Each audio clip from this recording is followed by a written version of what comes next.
వ్యక్తిగతంగా చూడాలన్నటువంటి ప్రశ్న ఒకటైతే గనక ఈ రోజు జరిగినటువంటి అఖిలపక్ష సమావేశం పైన ఎట్లాంటి నిర్ణయం ఉండాలి కేంద్ర ప్రభుత్వానికి అండ్ ఆ నిర్ణయం అంటే ఆ మీటింగ్ జరుగుతుంటే బీజేపీ నాయకులు వెళ్ళి నల్ల జెండాలతో నిరసనలు తెలపడం ఆ మీటింగ్ని అడ్డుకోవడం ఇవన్నీ కూడా జరిగినాయి ఈ రోజు ఉదయం నుంచి. అండ్ వీటితో పాటు రామ్మోహన్ రావు గారు ఇంకొకటి కూడా మీరు మాట్లాడాల్సినటువంటి అవసరం ఉంది. గతంలో డీలిమిటేషన్ టైంలో కూడా ఆ రోజు స్టాలిన్తో చంద్రబాబు నాయుడు నిలుచొని వాళ్లకు అడ్డు తిరగడం జరిగింది. ఆ తర్వాత 30 ఏళ్ళకు పోస్ట్ పోన్ కూడా జరిగింది. బట్ ఇప్పుడు అట్లాంటి పరిస్థితి లేదు. కనీసం అంటే మీరు పిల్లల్ని కనండి అని చెప్తున్నటువంటి పరిస్థితే తప్ప డీలిమిటేషన్ మీ వ్యతిరేకం అని చెప్పేటువంటి పరిస్థితులు లేరు. కూటమిలో ఉన్నందుకే అనుకోవాలా, లేదంటే రాజకీయ స్వార్థం అనుకోవాలా, ఏం చెప్తారు? అడిగే 3 ప్రశ్నలకు సమాధానం చెప్తాను. ఎప్పుడైనా కూడా చర్చలో వెలుగు పుట్టాలి కానీ వేడి పుట్టవద్దు. నేను స్పష్టంగా చెప్తున్నాను, ఇది పక్కదారి పట్టించాలని చెప్పి. వెంకటరెడ్డి గారిని వెంకటేశ్వర్లు గారి కంటే తీవ్రంగా విమర్శించిన ఇంతకుముందు ఒక ఛానల్లో లేచిపోలే ఆయన.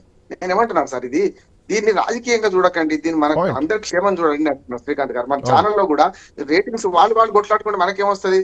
ఇది కరెక్ట్ కాదంటున్నాను. నేను ఒక్క మాట చెప్తాను, చరిత్ర చెప్తాను, పరిష్కారం కూడా చెప్తాను. నేను దాని డీలిమిటేషన్ యాక్ట్ లో 2001లో ఢిల్లీ దాకా పోయి పోరాడిన వాడిని, అందులో మేము ఇచ్చిన ప్రతిపాదనలు అంగీకరించి ఆనాడు వాజ్పేయి గవర్నమెంట్ ఉండొచ్చు, అంతకుముందు ఇందిరాగాంధీ గవర్నమెంట్ 71 ఉండొచ్చు, కానీ వాళ్ళు ఒక సామరస్య పరిష్కారం సూచించిన ఉన్నది పరిష్కారం అంటున్నారు. ఈ పరిష్కారం విడిచిపెట్టి స్టాలిన్ ను బీజేపీ వాళ్ళు తిట్లు, బీజేపీ ఇండి కుటుంబం తిట్లు, దీంతోనే సమస్య వస్తుంది. ఒక మాట చెప్తాను, ఆనాటికి ఈనాటికి ఏం జరిగింది ఒకసారి చరిత్ర తెలుసుకోండి. మొత్తం 5 సార్లు డీలిమిటేషన్ జరిగింది. Delimitation act it self every 10 years కోసారి జనాభా ప్రాతిపదికన జరగాలని రాసి ఉన్నది. ఇది నెంబర్ 1 మనకు గుర్తుంటారు. ఒక మనిషికి ఒక ఓటు, ఒక మనిషికి ఒక విలువ అంబేద్కర్ గారు ఏనాడో చెప్పిండు. దాని ప్రకారమే 3 సార్లు డీలిమిటేషన్ జనాభా ప్రాతిపదికన జరిగింది 1951లో. అప్పుడు 499 నియోజకవర్గాలు ఉండే, అది మారి 57 చోట్ల అవే ఉన్నాయి. 61 డీలిమిటేషన్ తర్వాత ఏమైందంటే 504 నియోజకవర్గాలు వచ్చినాయి. మళ్ళీ 61 తర్వాత 71 డీలిమిటేషన్ యాక్ట్ వచ్చింది. అప్పుడు ఇందిరాగాంధీ గారు ఉన్నారు, చాలా సమయం పాటించారు. అప్పటికే 3-4 ఏళ్ళకి కుటుంబ నియంత్రణ పాటించడం వల్ల ఈ ఏదైతే దక్షిణ భారత ఉత్తర భారతదేశం జనాభా సమస్య వచ్చింది కనుక ఆనాడు చాలా ముందు చూపుతోని 30 సంవత్సరాలు వాయిదా వేశారు 71 జనాభా డీలిమిటేషన్. తర్వాత 2001 దాకా వద్దని వాయిదా వేశారు. ఎందుకు వేశారు? నిర్దిష్టమైన కారణం ఉన్నది కనుక దక్షిణ భారతదేశానికి అన్యాయం జరగొద్దని. అన్యాయం జరిగింది ఎట్లా చెప్తాను. 71 డీలిమిటేషన్ తర్వాత ఉమ్మడి మద్రాసు రాష్ట్రంలో పక్కన పెడితే మళ్ళా కలిసినాయి కదా మన ఉమ్మడి ఆంధ్రప్రదేశ్ రాష్ట్రంలో 43 సీట్లు ఉంటే 42 కుదించే 1 సీటు పోయింది మనకి. ఏది 71 డీలిమిటేషన్ తర్వాత. అట్లానే ఉమ్మడి మద్రాసు రాష్ట్రం, ఉమ్మడి కాదు మద్రాసు రాష్ట్రంలో, అది తమిళనాడు కాలే అప్పటికి, మద్రాసు రాష్ట్రంలో 41 సీట్లు 39 కుదించబడ్డాయి. 71 తర్వాతనే జరిగింది. ఈ పరిణామాన్ని జాగ్రత్త గమనించి ఏం చేశారంటే ఆనాడు 30 ఏళ్ళు దూరంగా పెట్టిండు. 37 తర్వాత 2001 ఏం చేశారంటే అప్పుడు 2001 జనాభా లెక్కలు రాకముందే డీలిమిటేషన్ కమిటీ కూర్చుంటే నేను ఢిల్లీ పోయి విజ్ఞప్తి చేసిన ఏమనంటే, మీరు 91 లెక్కలు తీసుకున్నా 2001 లెక్కలు తీసుకున్నా మాకు అన్యాయం జరుగుతుంది, దక్షిణ భారతదేశానికి అన్యాయం జరుగుతుంది, ఇది కరెక్ట్ కాదు. జనాభా ప్రకారం మీరు విభజించండి దేశవ్యాప్తంగా, కానీ దేశంలో వద్దు, ఏ రాష్ట్రానికి ఆ రాష్ట్రాన్ని విభజించమన్నా. అందుకనే మన 42 సీట్లు మనకే ఉన్నాయి, ఆ తమిళనాడు 39 ఉన్నాయి. అప్పుడు రెండోసారి వాజ్పేయి గారు, ఇప్పుడు వీళ్ళు తిడుతున్నారు కానీ వాజ్పేయి గారు ఉన్నప్పుడు కూడా దీన్ని సమన్యాయం చేసిండు. దేశం అంతా డీలిమిటేషన్ చేసినా సరే ఏ రాష్ట్రానికి అన్యాయం జరగకుండా చూసిండు. ఆ పద్ధతి ఉంది కదా, మనం ఇప్పుడు కొట్టుకుంటూ తిట్టుకుంటే ఎందుకంటున్నాను. ఇప్పుడు చేయాల్సిన పని చెప్తాను నేను. ఇప్పుడు ఏమైందంటే ఒకవేళ 2001 జనాభా లెక్కలు అయినాయి, 2011 అయినాయి, 2021 కాలే. మనకు దీనికి లింక్ ఏంటంటే 2026 డీలిమిటేషన్ లెక్కల జనాభా లెక్కల తర్వాత డీలిమిటేషన్ చేయాలని రాసుకున్నాం. ఏది 2001 డీలిమిటేషన్ యాక్ట్ లో. ఇప్పుడు 26 ముచ్చుకొస్తుంది. బీజేపీ వాడు ఏమాదిస్తుందంటే ఇప్పుడు ఏడుంది, 6 లేదు, చూడలేదు, ఎందుకు మాట్లాడుతున్నా అంటుండ్రు.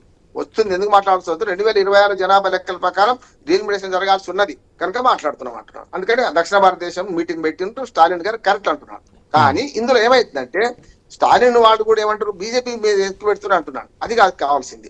ఇప్పుడు నష్టం ఏదో చెప్తాం. ఒక్కటేమో 2001 కానీ 2011 కానీ లేకుంటే 2021 జనాభా లెక్కల ప్రకారం చేసినా ఇప్పుడు ఎంత అసమానతలు పెరిగినాయి అంటే మొత్తం దక్షిణ భారతదేశం ఉత్తర దక్షిణ భారతదేశం కూడా పంచాయతీ కాదంటున్నాను.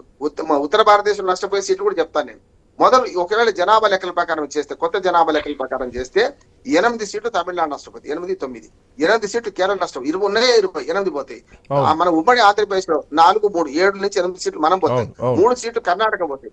132 ఉన్న సీట్లు 104 పడిపోతాయి.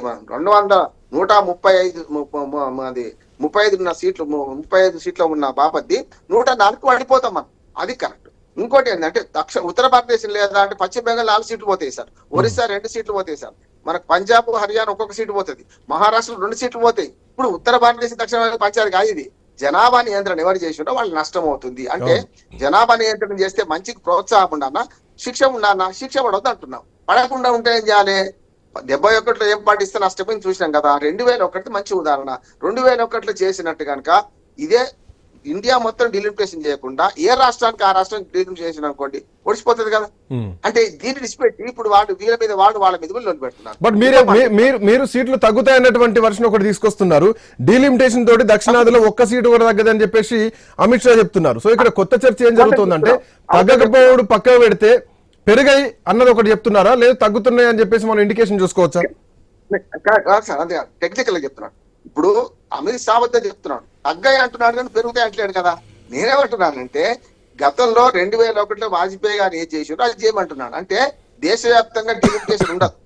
ఏ రాష్ట్రానికి 42 మన ఇప్పుడు 17 సీట్లు తెలంగాణకు ఉన్నాయి, ఆంధ్రప్రదేశ్ కు 25 ఉన్నాయి, అవి అట్లే ఉంటాయి. పెంచదలుచుకుంటే కూడా మార్గం చెప్తున్నాయి. పెంచితే కూడా నష్టం లేదు. ఎందుకు పెంచితే నష్టం లేదంటే మనకు మహిళా బిల్లు పాస్ చేస్తే ఏమన్నారంటే మరి పురుషులకు అన్యాయం జరగకుండా ఇంకో 50% పెంచుతామన్నారు. చాలా కరెక్ట్, నష్టం లేదు. 50% వేస్తే ఉత్తరప్రదేశ్ లో 80 120 అయితే, కానీ ఇప్పుడు జనాభా లెక్కల ప్రకారం చేస్తే 143. వెంకటేశ్వర గారు చెప్పింది కరెక్ట్, 143 అయితే. అది కాకుండా ఉండాలని ఏం చేయాలంటే ఇప్పుడున్న సీట్లకు 50% వేస్తే నష్టం ఏం లేదు, కానీ ఉన్న సీట్లను ఫిక్స్ చేయాలంటున్నాను. 2001లో ఏది జరిగితే అది జరిగితే నష్టం లేదు. పార్లమెంట్ సీట్లు పెంచడమే అవసరం లేదంటున్నాను గట్టిగా మాట్లాడుతుంది. కానీ దేనికోసం అంటున్నారంటే మహిళా రిజర్వేషన్ అమలు చేస్తే ఉన్న సీట్లు పురుషులలో అడ్జస్ట్ చేయలేమంటాడు కనుక ఓ 50% సీట్లు పెంచి ఉన్న 543 సీట్లు జనరల్ అయితే కొత్తగా వచ్చే 230 చిల్లర వస్తాయి, అవేమో మహిళలకు ఇస్తామంట. అది కరెక్ట్, నష్టం. దానివల్ల దక్షిణ భారతదేశం నష్టం జరగదు అంటున్నాను.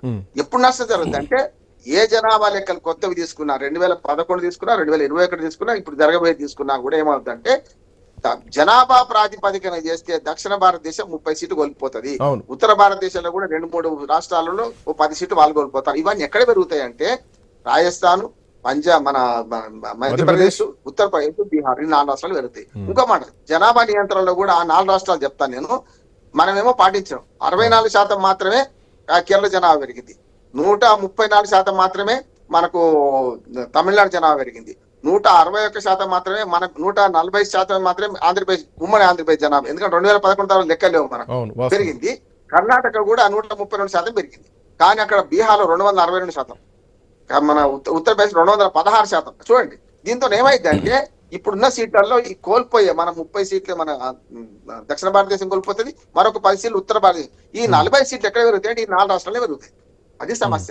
అంటే జనాభా ప్రాతిపదికన చేయకుండా కేవలం 2001లో పాటించినట్టు దేశంలో డిలిమిటేషన్ ఉంటుంది. అసెంబ్లీ చేస్తారు, పార్లమెంట్ చేస్తారు, ఆయా రాష్ట్రాలలో పరిధిలో డిలిమిటేషన్ చేస్తారు. ఉదాహరణ చెప్తాను నేను. మల్కాజిగిరి పార్లమెంట్ సీట్ గతంలో లేకుండే. ఉమ్మడి ఆంధ్రప్రదేశ్ లో విభజన చట్టంలో ఏమైందంటే ఒక సీట్ ఇటు పెరిగింది, 16 ఉండే. మన తెలంగాణ ప్రాంతానికి 16 ఉండే, అంటే విభజించకుంటే చెప్తున్నాను 16.5 ఉండే. భద్రాచలం ఇటే ఉండే కనుక 17 సీట్లు అయింది, అటు పోతే 25 అయింది. అందుకనే ఇప్పుడు సమస్య ఒక దగ్గర ఉంది, పరిష్కారం అదే ఉంది సార్. పరిష్కారం గురించి మాట్లాడుతూనే అంటున్నాను. ఇప్పుడు ఇవాళ తీర్మానం ఎవరైతే స్టాలిన్ రాసిండో అది చాలా కరెక్ట్ అంటున్నాను. ఆ తీర్మానాన్ని పాటించండి. పెరుగుతాయి, పెరగాలంటే ఏం చేయాలంటే పెంచాలి, 50%. ఇదే ఉంచితే నష్టమే లేదు.